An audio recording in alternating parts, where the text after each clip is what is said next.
여보, 절대 가면 안 돼. 그들이 당신을 죽일 거야. 당신, 정말 당신이에요? 그렇게 보고 싶을 땐 안 나타나더니. 영수가, 내 말 잘 들어. 내일 진우네 집으로 가지 마. 제발 부탁이야. 남편의 목소리가 귓가에 생생했습니다. 아니, 생생하다는 표현으로는 부족했어요. 마치 바로 옆에서 속삭이는 것처럼 따뜻한 입김까지 느껴졌으니까요. 남편의 얼굴은 슬픔으로 가득했습니다. 살아있을 때 한 번도 본 적 없는 절박한 표정이었어요. 안녕하세요. 저는 수원에 사는 박영숙이라고 합니다. 올해 67이에요. 지금부터 들려드릴 이야기는 제가 겪은 정말 끔찍했던 일입니다. 만약 그날 밤 남편의 경고를 무시했더라면 저는 지금 이 세상 사람이 아니었을 거예요. 남편 박철수는 석 달 전 갑작스러운 교통사고로 세상을 떠났습니다. 40년을 함께 산 반려자였어요. 슬픔이 채 가시기도 전에 석 달 만에 처음으로 남편이 제 꿈에 나타났습니다. 꿈속에서 남편은 하얀 빛에 둘러싸여 있었어요. 손을 뻗으면 닿을 것 같은데 닿지 않는 그런 묘한 거리였습니다. 남편의 눈빛은 애절했고 입술은 파르르 떨리고 있었어요. 왜 그래요? 당신, 무슨 일 있어요? 남편은 대답 대신 고개를 저었습니다. 그러더니 천천히, 아주 천천히 입을 열었어요. 진우와 미란을 조심해. 그들은 지금 당신을 죽일 계획을 세우고 있어. 심장이 철렁 내려앉았습니다. 진우는 저희 외아들이고 미라는 며느리예요. 남편이 무슨 말도 안 되는 소리를 하는 건지 이해할 수 없었습니다. 당신, 무슨 말을? 내일 진우가 전화할 거야. 같이 살자고 할 텐데. 절대 가면 안 돼. 약속해, 영수가. 남편의 목소리는 점점 멀어졌습니다. 하얀 빛이 더 강해지더니 남편의 모습이 흐릿해지기 시작했어요. 여보, 가지 마요. 더 얘기해요. 저는 손을 뻗어 남편을 붙잡으려 했지만 허공만 움켜쥘 뿐이었습니다. 그렇게 눈을 떴을 때 온몸이 식은땀으로 흠뻑 젖어 있었어요. 시계를 보니 새벽 4시였습니다. 창밖은 아직 어두웠고 빗소리가 창문을 두드리고 있었어요. 꿈이었을까요? 하지만 너무나 생생했습니다. 남편의 체온까지 느껴졌던 것 같았어요. 저는 떨리는 손으로 침대 옆 탁자 위에 놓인 남편의 사진을 들었습니다. 액자 속 남편은 환하게 웃고 있었어요. 결혼 40주년 기념으로 찍었던 사진이었습니다. 당신, 왜 그런 무서운 말을 한 거예요? 진우가 우리 아들인데. 하지만 가슴 한편이 불편했습니다. 이상하게도 남편의 경고가 단순한 악몽처럼 느껴지지 않았거든요. 마치 누군가 제게 무언가를 알려주려는 것 같은 그런 느낌이었어요. 그날 아침 예상치 못한 전화가 걸려왔습니다. 진우였어요. 남편의 꿈이 떠올라 손이 떨렸지만 저는 평소처럼 받았습니다. 어머니, 저 진우예요. 어머니 혼자 계시니까 저희가 너무 걱정돼서요. 이제 저희 집에서 같이 사세요. 남편의 경고가 현실이 되는 순간이었습니다. 진우의 전화를 받고 며칠 동안 저는 고민에 빠졌습니다. 남편의 꿈이 자꾸 떠올랐지만 그렇다고 효자인 아들을 의심할 수는 없었어요. 아마 남편을 잃은 슬픔 때문에 이상한 꿈을 꾼 게 아닐까 싶었습니다. 진우는 매일같이 전화를 걸어왔어요. 어머니, 혼자 계시면 위험해요. 요즘 독거노인 대상범죄가 얼마나 많은데요. 괜찮아. 엄마, 여기서 40년 살았어. 이웃들도 다 아는 사람들이고. 그래도 안심이 안 돼요. 저희 집이 넓으니까 편하게 지내실 수 있어요. 며느리 미란도 전화를 바꿔 받았습니다. 어머님, 저희가 모시고 싶어서 그래요. 제발 오세요. 목소리는 다정했지만 왠지 모르게 진심이 느껴지지 않았어요. 하지만 제 생각이 너무 삐뚤어진 건가 싶어 결국 이사를 결정했습니다. 진우 부부가 사는 곳은 경기도 외곽의 한적한 마을이었습니다. 집은 2층짜리 큰 전원주택이었어요. 마당도 넓고 주변에는 산과 논밭이 펼쳐져 있었습니다. 어머니, 어서 오세요. 여기가 어머니 방이에요. 진우가 2층 끝방으로 안내했습니다. 방은 넓고 햇볕이 잘 들었어요. 하지만 왠지 모르게 마음이 편하지 않았습니다. 집이 너무 조용했거든요. 주변에 다른 집은 없니? 네, 좀 외진 곳이긴 한데 조용해서 좋아요. 어머니 쉬시기 딱 좋죠. 저녁 식사 자리는 겉으로 보기엔 화목했습니다. 미란이 정성껏 차린 음식들이 상에 가득했어요. 하지만 며느리의 눈빛이 신경 쓰였습니다. 웃을 때도 눈은 차갑게 느껴졌어요. 어머님, 많이 드세요. 건강하셔야죠.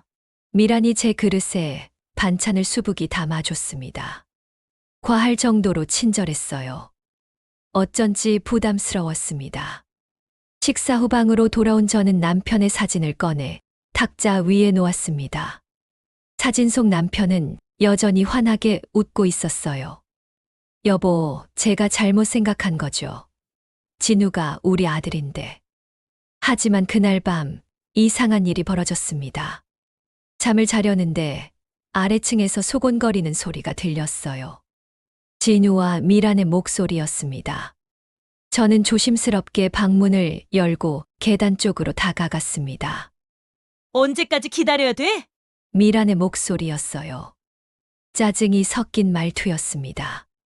조금만 참아. 자연스럽게 해야 의심 안 받는다니까. 진우의 대답이 들렸습니다. 무엇을 자연스럽게 한다는 걸까요? 가슴이 두근거렸습니다. 저는 얼른 방으로 돌아와 문을 닫았습니다. 혹시 제가 잘못 들은 걸까요? 아니면 다른 얘기를 하는 걸까요? 하지만 불안한 마음을 떨칠 수 없었습니다. 다음 날 아침 더 이상한 일을 발견했습니다. 화장실을 다녀오는 길에 지하실 문이 보였어요. 어제까지 없던 자물쇠가 새로 달려 있었습니다. 커다란 쇠 자물쇠였어요. 진우야, 지하실에 왜 자물쇠를 달았니? 아, 거기 습기가 차서 곰팡이 생기더라고요. 환기시키려고요. 진우의 대답은 자연스러웠지만 왠지 석연치 않았습니다. 환기를 시키려면 문을 열어놔야 하는 거 아닌가요? 그날부터 저는 주변을 유심히 관찰하기 시작했습니다. 뭔가 잘못되고 있다는 느낌이 점점 강해졌거든요. 남편의 경고가 허황된 꿈이 아니었을지도 모른다는 생각이 들었습니다. 이사 온 지 일주일이 지났습니다. 겉으로 보기엔 평범한 일상이었지만 저는 점점 더 불안해졌어요. 이상한 일들이 하나둘씩 눈에 띄기 시작했거든요. 어느 날 오후 저는 동네를 산책하고 집으로 돌아왔습니다. 신발을 벗으려는데 2층에서 소리가 들렸어요. 제 방에서 나는 소리였습니다. 누가 제 방에 들어가 있다는 뜻이었죠. 조심스럽게 계단을 올라갔습니다. 방문이 살짝 열려 있었고 안을 들여다보니 며느리 미란이 제 서랍장을 뒤지고 있었어요. 심장이 쿵쾅거렸습니다. 미란아, 거기서 뭐하니? 미란은 깜짝 놀라 뒤를 돌아봤습니다. 순간 당황한 표정을 지었지만 곧 환한 미소를 지으며 말했어요. 아, 어머님 청소하려고 들어왔어요. 방 좀 정리해 드리려고요. 하지만 이상했습니다. 미란의 손에는 청소 도구가 하나도 없었어요. 그리고 제 서랍장 위에 놓아뒀던 통장과 인감 도장이 있던 자리가 어지럽혀져 있었습니다.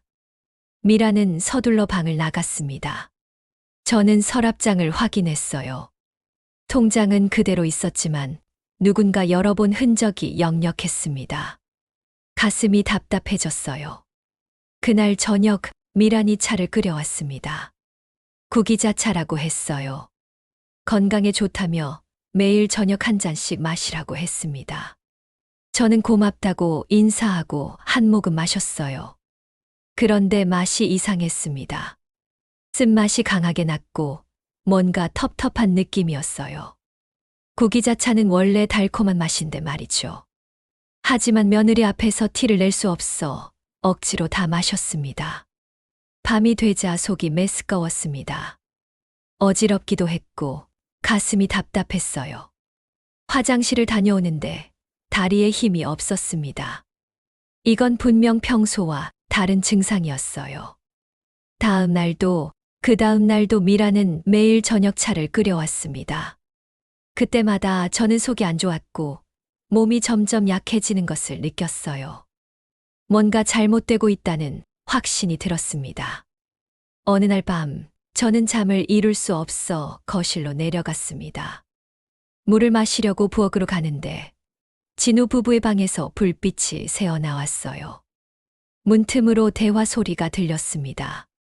저는 숨을 죽이고 귀를 기울였습니다.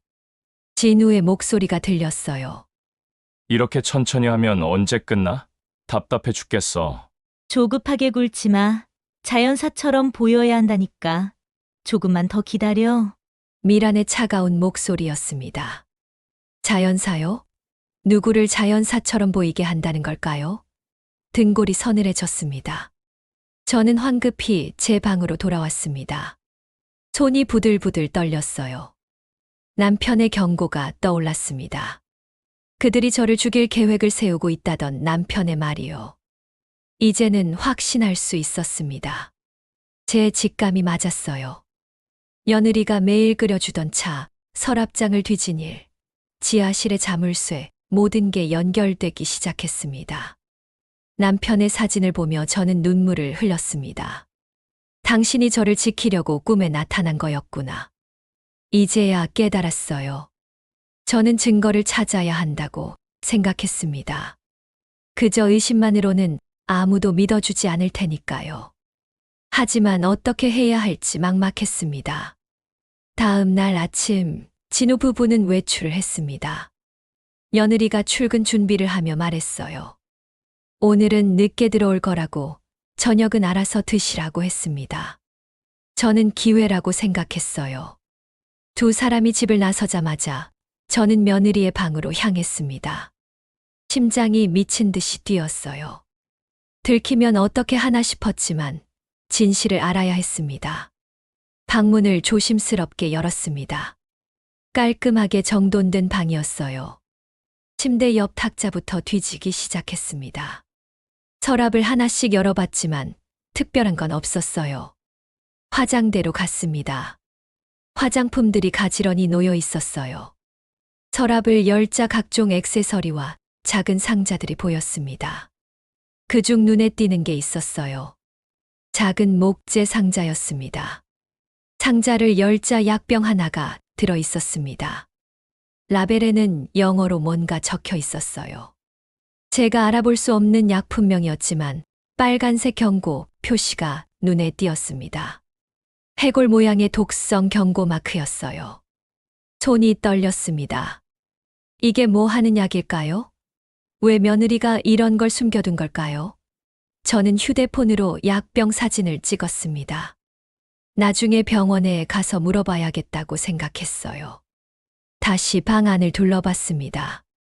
책상 위에 노트북이 놓여 있었어요. 열어볼까 말까 고민하다가 용기를 내서 노트북을 켰습니다. 다행히 비밀번호가 설정돼 있지 않았어요. 인터넷 검색 기록을 확인했습니다. 그리고 저는 그 자리에서 얼어붙었어요. 검색 기록에는 끔찍한 내용들이 가득했습니다. 노인 자연사 방법, 독극물 검출 안 되는 약, 상속 절차 간소화, 치매 진단서, 위조 방법. 이런 단어들이 빼곡히 적혀 있었어요. 날짜를 보니 일주일 전부터 검색한 기록들이었습니다. 더 충격적인 건 파일 폴더였습니다. 제 명의로 된 재산 목록이 정리돼 있었어요. 서울 아파트 2채, 예금 10억 원, 수원집까지 모든 게 상세히 적혀 있었습니다. 그리고 또 다른 문서가 있었습니다. 제 이름으로 된 유언장 초안이었어요. 모든 재산을 아들 진우에게 상속한다는 내용이었습니다. 제가 쓴 게 아닌데 말이죠. 다리에 힘이 풀렸습니다. 이건 명백한 살인 계획이었어요. 그들은 저를 죽이고 재산을 빼앗으려 했던 겁니다. 며느리가 매일 끓여주던 차도 분명 그 약을 탄 거였을 거예요. 그때 문득 남편의 죽음이 떠올랐습니다. 석 달 전 교통사고로 남편이 세상을 떠났을 때 진우가 현장에 함께 있었어요. 그날 아침 진우가 아버지와 드라이브를 간다고 했었죠. 사고 소식을 들었을 때 진우는 울고 있었습니다. 하지만 지금 생각해 보니 이상한 점이 있었어요. 남편의 차는 브레이크가 고장 났다고 했는데 차는 고작 2년 된 신차였거든요. 경찰은 단순 사고로 처리했습니다. 하지만 이제 보니 그것도 계획된 살인이 아니었을까요? 아들이 아버지를 먼저 죽이고 이제 어머니인 저까지 없애려는 건 아닐까요? 온몸에 소름이 돋았습니다. 제가 낳아 기른 아들이 40년을 함께 산 남편을 죽였을지도 모른다는 생각에 숨이 막혔어요. 어떻게 이런 일이 가능할까요? 저는 서둘러 모든 증거를 휴대폰으로 촬영했습니다. 검색 기록, 재산 목록, 위조된 유언장 초안까지요. 떨리는 손으로 사진을 찍고 노트북을 원래대로 닫았습니다. 방을 나와 제 방으로 돌아왔습니다. 온몸이 후들거렸어요. 남편의 사진을 보며 저는 결심했습니다. 이대로 당할 수는 없었어요. 반드시 증거를 확보하고 이곳을 빠져나가야 했습니다. 하지만 어떻게 해야 할까요? 경찰에 신고할까요? 그런데 증거가 충분할까요? 진우는 제 아들이고 경찰이 제 말을 믿어줄까요? 생각이 복잡했습니다. 그때 현관문 여는 소리가 들렸어요. 진우 부부가 돌아온 겁니다.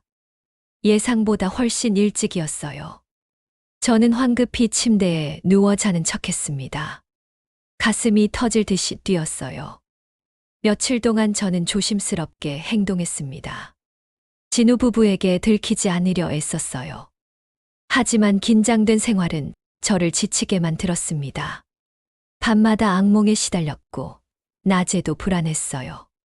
그러던 어느 날 저녁 상황이 급변했습니다. 저녁 식사 후 미란이 또 차를 끓여왔어요. 이번에는 거절했습니다. 더 이상 그 차를 마실 수 없었거든요. 어머님, 드세요. 건강에 좋은 거예요. 아니야, 오늘은 괜찮아. 속이 좀 안 좋아서. 미란의 얼굴이 굳어졌습니다. 눈빛이 차갑게 변했어요. 지금까지 본 적 없는 표정이었습니다. 어머님, 계속 드셔야 되는데요. 왜 안 드세요? 목소리에 날이 서 있었습니다. 저는 가슴이 철렁 내려앉았어요. 뭔가 잘못되고 있다는 걸 직감했습니다. 그때 진우가 거실로 들어왔습니다. 부부는 눈빛을 주고받았어요. 무언가 신호를 보내는 것 같았습니다. 분위기가 심상치 않았어요. 어머니, 잠깐 얘기 좀 할게요. 진우의 목소리는 평소와 달랐습니다. 차갑고 냉정했어요. 더 이상 다정한 아들의 목소리가 아니었습니다. 미란이 제 방으로 들어가더니 노트북을 들고 나왔습니다. 제가 며칠 전 몰래 본 바로 그 노트북이었어요. 심장이 쿵쾅거렸습니다. 어머님, 제 방에 들어가셨죠? 제 노트북도 보셨고요. 미란의 말에 저는 아무 대답도 할 수 없었습니다. 입술이 바짝 말랐어요. 어떻게 알았을까요? CCTV가 있거든요. 어머님이 제 방을 뒤지는 거 다 봤어요. 진우가 씩 웃으며 말했습니다. 그 웃음은 소름 끼칠 정도로 차가웠어요. 이게 정말 제 아들이 맞나 싶었습니다. 미란이 제 앞으로 다가왔습니다. 더 이상 친절한 미소는 없었어요. 차갑고 냉혹한 얼굴이었습니다. 이제 다 아시겠네요. 어머님, 저희가 뭘 원하는지요. 저는 뒤로 물러섰습니다. 하지만 진우가 뒤에서 제 팔을 붙잡았어요. 힘이 샜습니다. 도저히 빠져나갈 수 없었어요. 진우야. 엄마한테 이러면 안 돼. 너 우리 아들이잖아. 아들이요. 재산은 혼자 다 가지고 계시면서요? 진우의 목소리는 비웃음으로 가득했습니다. 저는 믿을 수 없었어요. 이게 과연 제가 낳은 아들일까요? 미란이 테이블 위에서 서류를 꺼냈습니다. 재산 이전 동의서였어요. 제 이름이 적힐란이 비어 있었습니다. 여기 사인하세요. 그럼 편하게 보내드릴게요. 손이 떨렸습니다. 사인을 하면 저는 죽는다는 거 알았어요. 하지만 거부하면 어떻게 될까요? 싫어. 난 사인 안 해. 그 순간 미란의 손이 제 뺨을 때렸습니다. 찰싹하는 소리가 크게 울렸어요. 뺨이 화끈거렸고 눈앞이 하얘졌습니다. 진우는 웃고 있었습니다. 자기 아내가 어머니를 때리는데 웃고 있었어요. 이건 악몽이 틀림없다고 생각했습니다. 순순히 하시면 안 아프게 해드릴 텐데. 왜 이러세요? 미란이 다시 제 머리채를 잡았습니다. 아팠어요. 너무나 아팠습니다. 하지만 더 아픈 건 마음이었어요. 그들은 저를 지하실로 끌고 갔습니다. 아까 봤던 그 자물쇠가 채워진 곳이었어요. 진우가 자물쇠를 열고 문을 열었습니다. 계단을 내려가니 칠흑 같은 어둠이 펼쳐졌습니다. 축축한 냄새가 코를 찔렀어요. 곰팡이 냄새와 썩은 냄새가 뒤섞여 있었습니다. 여기서 생각해 보세요. 사인할 마음 생기면 불러주시고요. 미란이 비웃으며 말했습니다. 그리고 문이 쾅 닫혔어요. 자물쇠 채우는 소리가 들렸습니다. 완전한 어둠이었습니다. 손 하나 보이지 않았어요. 저는 바닥에 주저앉았습니다. 온몸이 떨렸고 공포가 밀려왔어요. 남편의 경고가 현실이 되었습니다. 제 아들이 정말 저를 죽이려 하고 있었어요. 어떻게 이런 일이 일어날 수 있을까요? 시간이 얼마나 지났을까요? 어둠 속에서 시간 감각을 잃었습니다. 추웠어요. 겨울이라 지하실은 얼음장 같았습니다. 발소리가 들렸습니다. 누군가 계단을 내려오고 있었어요. 문이 열리며 불빛이 들어왔습니다. 진우였어요. 어머니, 생각해 보셨어요? 사인하실 건가요? 저는 고개를 저었습니다. 죽더라도 저들에게 굴복할 수는 없었어요. 남편의 재산을, 우리가 평생 모은 돈을 저런 악마들에게 넘길 수는 없었습니다. 진우의 얼굴이 일그러졌습니다. 그리고 제게 다가와 주먹을 휘둘렀어요. 배를 맞았습니다. 숨이 막혔어요. 천천히 생각하세요. 시간은 많으니까요. 진우는 그렇게 말하고 다시 문을 닫았습니다. 다시 어둠이 찾아왔어요. 저는 바닥에 쓰러져 울었습니다. 하지만 여기선 아무도 제 울음소리를 들을 수 없었어요. 지하실에 갇힌 지 이틀이 지났습니다. 물 한 모금, 음식 한 점 없이 버텨야 했어요. 입술은 바짝 말랐고 몸은 점점 약해졌습니다. 추위에 온몸이 얼어붙는 것 같았어요. 하루에 한 번 진우나 미란이 내려왔습니다. 그때마다 똑같은 질문을 했어요. 사인할 거냐고요. 저는 매번 고개를 저었습니다. 그러면 그들은 저를 때리고 다시 문을 잠갔어요. 어둠 속에서 저는 남편을 생각했습니다.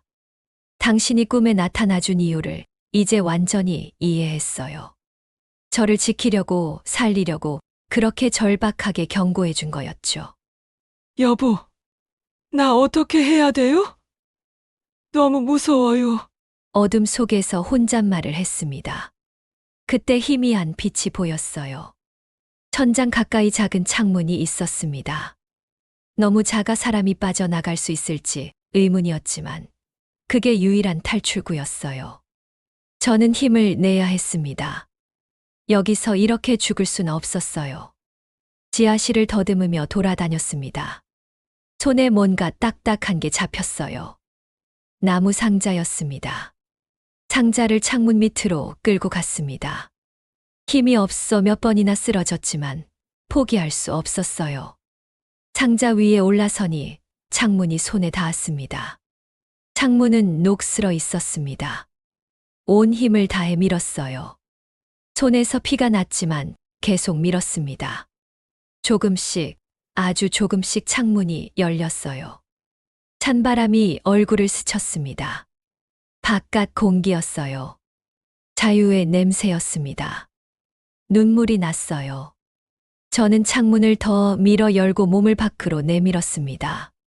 창문이 너무 좁았습니다. 어깨가 걸렸어요. 하지만 포기할 수 없었습니다. 옷이 찢어지고 살이 까지는 고통을 참으며 몸을 비틀었어요. 마침내 빠져나왔습니다. 땅바닥에 떨어지며 무릎을 다쳤지만 아픈 것도 잊었어요. 저는 자유로워진 겁니다. 하지만 안심할 수 없었습니다. 아직 집에서 가까웠어요. 저는 뒤틀거리며 일어나 달리기 시작했습니다. 어디로 가야 할지 몰랐지만 일단 이 집에서 멀리 떨어져야 했어요. 달빛 아래에 산길이 보였습니다. 나무들이 빽빽이 들어선 숲길이었어요. 저는 그 길로 들어갔습니다. 가시덤불이 옷을 찢고 얼굴을 핥히었지만 멈출 수 없었어요. 그때 뒤에서 소리가 들렸습니다. 미란의 목소리였어요. 어머님, 어디 계세요? 도망가봤자 소용없어요. 심장이 터질 듯이 뛰었습니다. 저는 더 빨리 달렸어요. 하지만 67살 노인의 다리는 빠르지 않았습니다. 숨이 차올랐고 가슴이 아팠어요. 발소리가 점점 가까워졌습니다. 미란이 저를 쫓아오고 있었어요. 저는 넘어졌습니다. 무릎이 깨지며 피가 흘렀지만 다시 일어났어요. 제발, 제발 누가 좀 도와주세요. 간절히 빌었습니다. 하지만 이 한밤중에 이 외진 산길에 누가 있겠어요? 절망이 밀려왔습니다. 그때 앞에서 불빛이 보였습니다. 손전등 불빛이었어요. 누군가 이쪽으로 걸어오고 있었습니다. 저는 그쪽으로 달려갔어요. 살려주세요. 제발 도와주세요. 불빛의 주인공이 점점 가까워졌습니다. 그리고 저는 그 사람을 알아봤어요. 이동수였습니다. 고등학교 동창이었어요. 영수가, 너 왜 이런 거야? 무슨 일이야? 동수는 깜짝 놀라 제게 달려왔습니다. 저는 그 자리에 주저앉았어요. 안도감에 온몸에 힘이 빠졌습니다. 동수야, 나 좀 살려줘. 우리 아들이 진우가 날 죽이려고 해. 무슨 소리야? 뒤에서 미란이 나타났습니다. 저를 발견하고는 얼굴이 굳어졌어요. 동수가 옆에 있는 걸 본 겁니다. 어머님, 왜 이러세요? 집에 가셔야죠. 미란은 태연하게 말했습니다. 마치 아무 일도 없었다는 듯이요. 하지만 저는 속지 않았어요. 동수야, 저 여자 말 듣지 마. 날 지하실에 가뒀어? 죽이려고 했다고. 동수는 제 팔에 난 상처와 찢어진 옷을 봤습니다. 그리고 지하실 창문에서 나온 피 묻은 손을 봤어요. 상황을 이해한 듯 했습니다. 지금 당장 경찰에 신고하겠습니다. 동수가 단호하게 말하며 휴대폰을 꺼냈습니다. 미란의 얼굴이 창백해졌어요. 신고하면 안 돼요. 이건 오해예요. 하지만 이미 늦었습니다. 동수는 119에 전화를 걸었어요. 제 위치를 알리고 긴급 출동을 요청했습니다. 저는 동수의 팔에 기댄 채 울었습니다. 살았어요. 정말로 살아난 겁니다. 남편이 저를 지켜준 거였어요. 경찰이 도착하기까지 10분 정도 걸렸습니다. 하지만 그 10분은 마치 10년처럼 길게 느껴졌어요. 동수가 제 옆을 지키며 미란을 감시했습니다.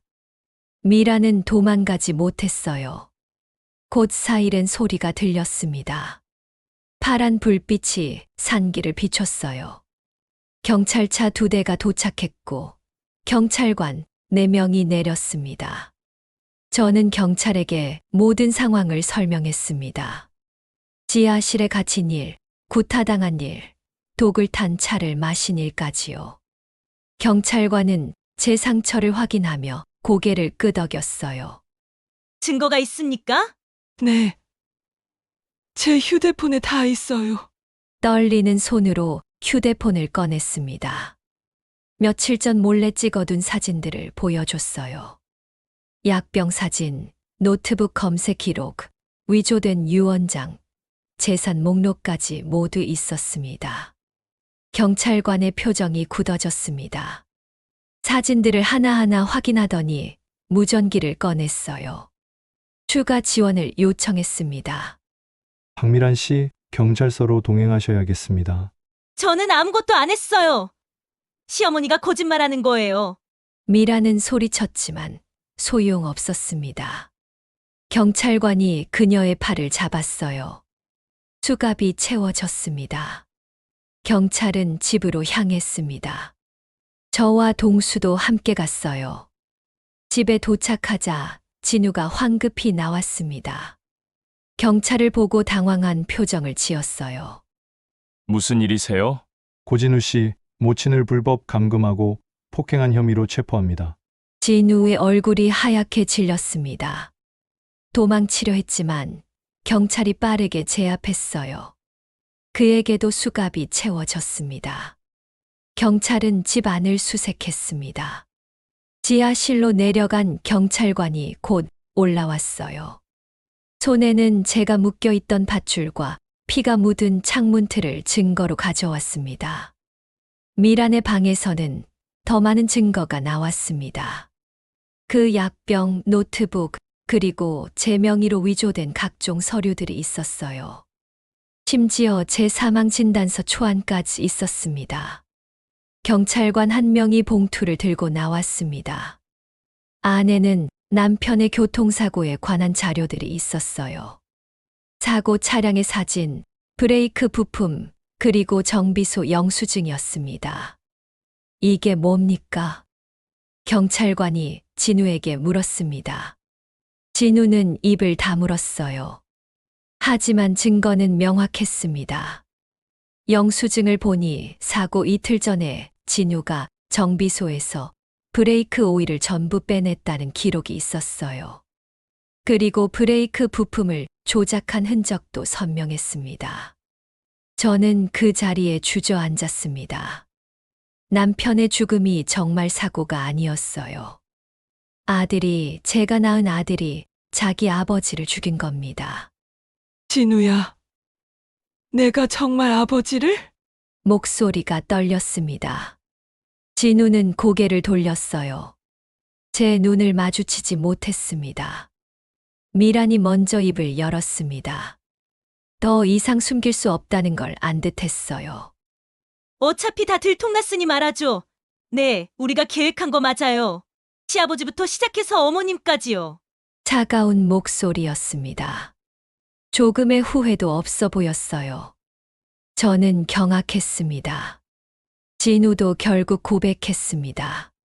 아버지의 재산이 탐났다고 빨리 상속받고 싶었다고 말했어요. 그래서 브레이크를 조작해 사고를 만들었다고 했습니다. 어머니 재산까지 다 가지면 평생 놀고 먹을 수 있을 것 같았어요. 진우의 말에 저는 눈물도 나오지 않았습니다. 그저 멍하니 그를 바라봤을 뿐이에요. 이게 정말 제 아들일까요? 경찰은 두 사람을 연행했습니다.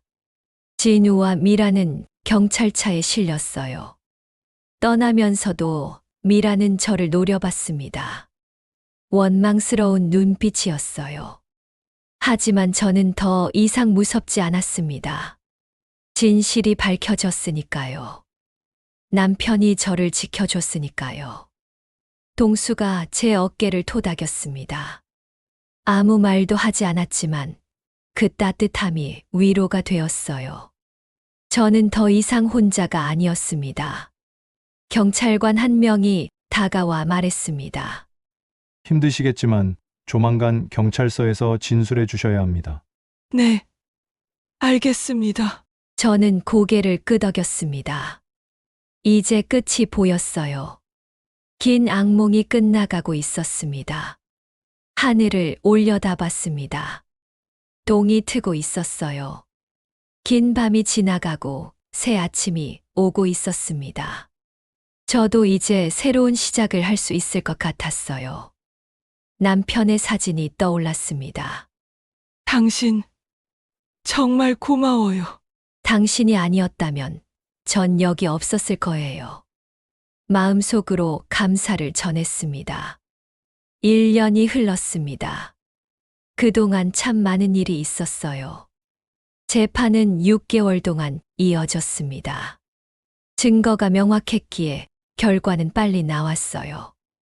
진우는 남편 살해와 살인 미수, 감금, 폭행 등의 혐의로 징역 15년을 선고받았습니다. 미라는 공범으로 징역 12년을 받았어요. 둘 다 항소했지만 기각되었습니다. 재판이 진행되는 동안 저는 법정에 매번 참석했습니다. 진우를 볼 때마다 가슴이 아팠어요. 하지만 분명히 해야 할 일이었습니다. 마지막 공판날, 판사가 제게 최종 진술 기회를 줬습니다. 저는 떨리는 목소리로 말했어요. 저는 제 아들을 용서할 수 없습니다. 하지만 미워하며 살고 싶지도 않아요. 진우는 고개를 숙이고 있었습니다. 끝까지 제 눈을 마주치지 못했어요. 어쩌면 그것이 그가 보인 유일한 양심이었을지도 모릅니다. 재판이 끝나고 저는 남편의 묘소를 찾아갔습니다. 오랜만에 찾은 곳이었어요. 묘비 앞에 앉아 남편에게 말을 걸었습니다. 여보, 다 끝났어요. 당신이 꿈에서 경고해준 덕분에 살았어요. 바람이 살랑 불었습니다. 마치 남편이 대답하는 것 같았어요. 눈물이 주르륵 흘러내렸습니다. 동수는 그 이후로 자주 제 곁을 지켜줬습니다. 외로울 때면 전화를 했고 함께 산책도 다녔어요. 50년 만에 다시 만난 옛 친구는 든든한 동반자가 되어줬습니다. 어느 날 동수가 제안을 했습니다. 영수가 그냥 집에만 있지 말고 뭔가 의미 있는 일을 해보는 게 어때? 그 말이 제 마음에 와닿았습니다. 저는 생각했어요. 제가 겪은 일을 헛되이 할 순 없다고요. 그래서 결심했습니다. 남편이 남긴 재산으로 재단을 만들기로 했어요. 가족에게 학대받는 노인들을 돕는 재단이었습니다. 사랑으로 지키는 재단이라는 이름을 붙였습니다. 남편의 사랑이 저를 지켜줬듯이 이제 제가 다른 분들을 지키고 싶었어요. 재단은 생각보다 많은 분들의 도움이 필요했습니다. 변호사, 상담사, 의료진 등 전문가들이 자원봉사로 참여해 줬어요. 동수도 함께 일했습니다. 처음으로 찾아온 할머니는 75살이셨습니다. 아들에게 맞고 쫓겨나셨다고 했어요.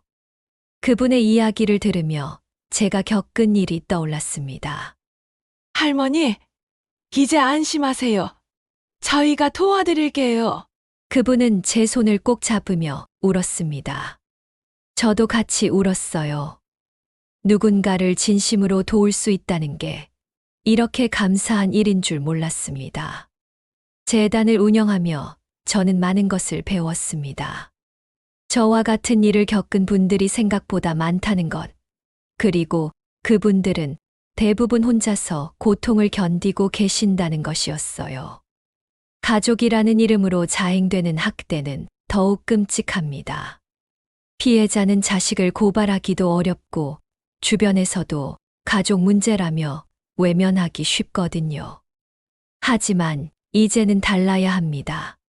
잘못된 것은 잘못됐다고 말해야 해요. 가족이라고 해서 폭력이 용납될 순 없습니다. 요즘 저는 바쁩니다. 재단 일도 많고 상담도 해야 하고 강연도 다녀요. 하지만 행복합니다. 의미 있는 일을 하고 있다는 게 제 삶에 활력을 줍니다. 가끔 진우 생각이 납니다. 지금 교도소에서 어떻게 지내고 있을까요? 후회하고 있을까요? 알 수 없습니다. 하지만 저는 더 이상 그에게 마음 쓰지 않습니다. 미란에 대해서도 마찬가지입니다. 그들은 그들의 선택에 대한 대가를 치르고 있어요. 그것으로 충분합니다. 어느 날 밤 남편이 다시 꿈에 나타났습니다. 이번에는 환하게 웃고 있었어요.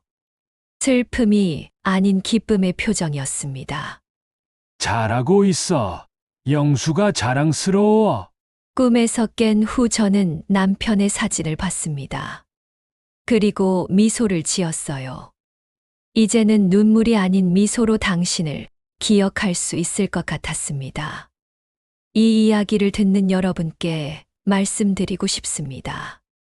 가족이라고 해서 무조건 참고 견딜 필요는 없어요. 잘못된 것은 용기 내어 말해야 합니다. 그리고 혹시 지금 힘든 상황에 계신다면 기억하세요. 당신은 혼자가 아닙니다. 도움을 요청하세요. 반드시 당신을 도와줄 사람이 있습니다. 저처럼 말이에요. 남편의 사랑이 저를 지켜줬고, 친구 동수가 저를 구해줬습니다. 그리고 이제 저도 누군가에게 그런 존재가 되고 있습니다. 인생은 참 신기합니다. 가장 힘들었던 순간이 가장 의미 있는 일을 시작하는 계기가 되었으니까요. 고통은 저를 무너뜨리지 못했습니다. 오히려 더 강하게 만들었어요. 여러분도 기억하세요. 어떤 어둠도 영원하지 않습니다. 반드시 아침은 옵니다. 그리고 그 아침은 더 밝고 따뜻할 거예요. 저는 오늘도 재단에서 일합니다. 누군가를 돕고 웃고 살아갑니다. 그것이 남편이 원했던 제 모습일 거예요. 당신 고마워요. 그리고 사랑해요.